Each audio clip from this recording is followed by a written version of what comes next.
Со почетокот на учебната година започна едукативните предавања за учениците од основните училишта во општината. Денеска екипи од Центарот за јавно здравје Кочани бија во основното училиште Свети Кирил и Методи, каде на основците им одржаа предавање за тоа колку се штетни алкохолот и цигарите.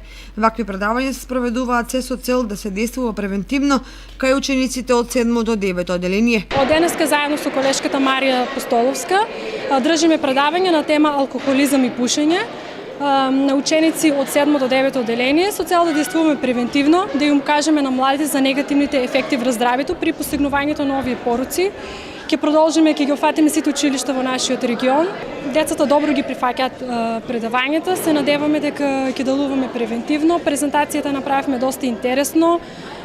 Децата се доста едуцирани преку социјалните мрежи, слободно комуницираат со нас, повеќе беше како интерактивна настава, каде што споделувавме искуства, заедно дискутиравме. Вакви предавања ќе се одржат и во останатите основни училишта во општината.